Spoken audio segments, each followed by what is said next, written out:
Hi there, I'm Rod Bergeron, and thanks for joining me for another quick and easy watercolor painting. Today we're going to experiment with a little bit of line and wash, and this is just a Sharpie pen that I'm using. If you're going to use Sharpie, make sure it says pen on it. It's pretty watertight, so you don't have to worry about it bleeding all over your page. And I'm just going to put a few trees in here. Make this one a little bit longer. And yeah, we're just gonna add that with the Sharpie pen, and then don't worry about it bleeding. If it bleeds, that's all right. But Sharpie pen in general doesn't bleed, but you'll see I went over it. It bled a little bit right there because it wasn't quite dry. But I'm just gonna go over this like this. So this is a 3/4 inch brush that I'm using, and I'm trying to make this look like a rock, and these pine trees are growing off the top of it. That's how it sort of goes in northern Ontario. And I'm going to put some blue on here, just like that. And, as always, we're going to just let that bleed off to wherever it is it's going to bleed to. Those white spaces will create some clouds for us. And we're just going to, just let it, like I said, just let it bleed to wherever it is it's going to go to. I'm going to rinse that brush off, knock most of the water off of it. And I'm going to pick up some Payne's Gray here. And these rocks are going to be this Payne's Gray color. And I want you to see that I'm making these brush strokes come down like that on an angle for those. Okay, now we're going to come across here, across the foreground a little bit.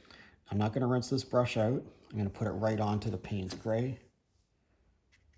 And I'm going to introduce a little bit of it on these rocks going in some different directions. You see how that blue starting to mix with that Payne's Gray, and the Payne's Gray has a little bit of blue in it, so it's going to start splitting out a little bit.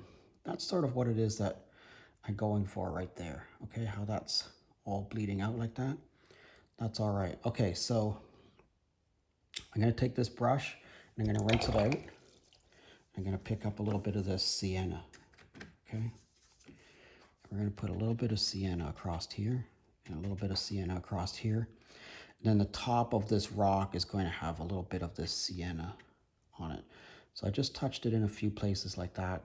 And again, we're just going to let that bleed to wherever it is it's going to go to. I'm going to put this sienna across here in a few places. And I'm actually going to pick up a little bit more sienna right off the palette. Okay. And put it in here in a few places like that. Make it good and intense. The same here. Okay. You can even put a little bit of that sienna on your rocks if you wanted to. All right, I'm gonna take this is my #1 round watercolor brush, but I've sharpened the one end of it with a utility knife, and I'm just gonna scribe through some of this sienna and create a little bit of undergrowth here.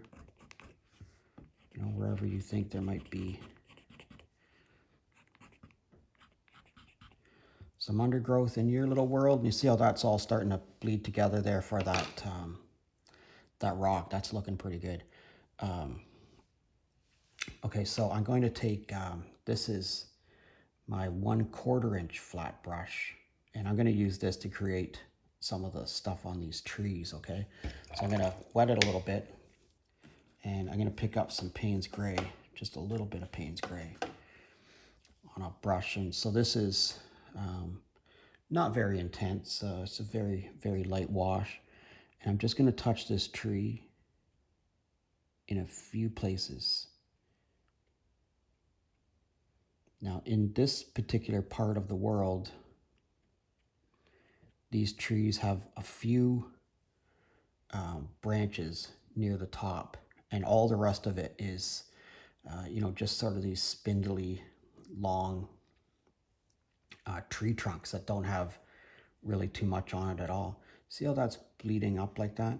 We don't really want that, so I have this little lid from my water container, and I'm just going to tip this up a little bit get this to run back down towards me.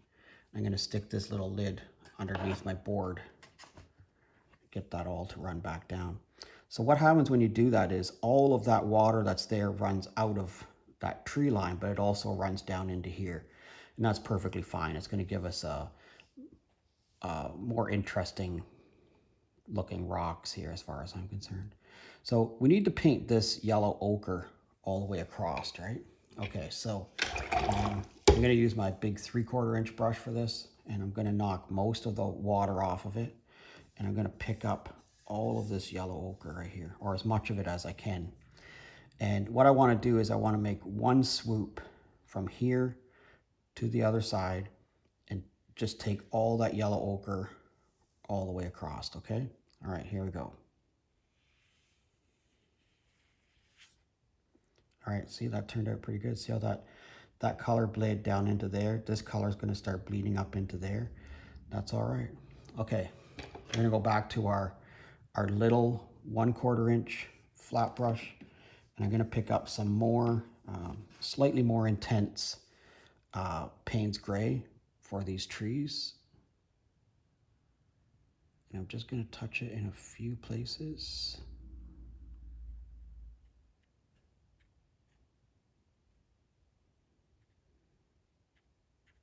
We're just going to let that bleed out of there. So this is quite wet, as you can see. All right. Okay, I'm going to take this same Payne's Gray that's fairly intense, and I'm going to put it in a few places across here. You can even add a little bit more to your rocks if you want to. I think these rocks are looking pretty good, so might not do too much more to them. All right, I'm going to need a little bit more intensity with my Payne's Gray. And I'm going to go back to my sharpened #1 watercolor brush. Now I still have my lid under there, so the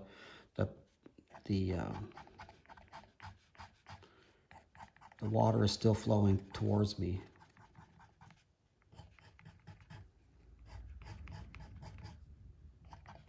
You see where this is? You can augment this a little bit if you want.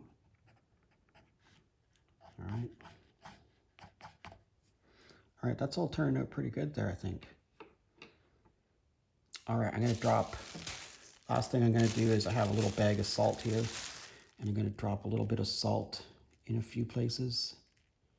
Maybe a little bit of salt on some of those rocks, just like that. All right, so now you need to just walk away. Just let it dry, and let's see what happens. All right, let's check this out. Check out this rock. All the colors that mix together on that rock.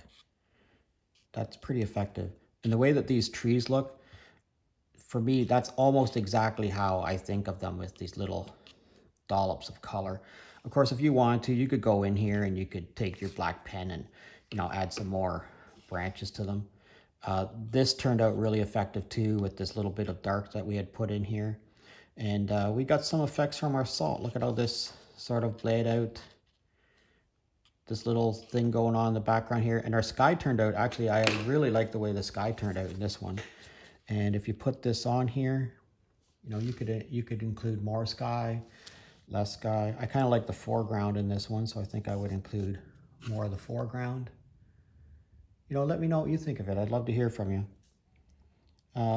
Give this effective little painting a try, and let's see what happens. If you have a question or a comment, leave it in the comments section. And if you're currently a subscriber, I thank you very much. And if you're not currently a subscriber, please consider subscribing to my channel. Thanks a lot for watching today, and we'll see you again real soon.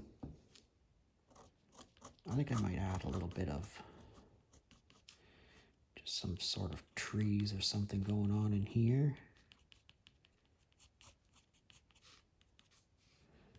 Maybe a few more down here.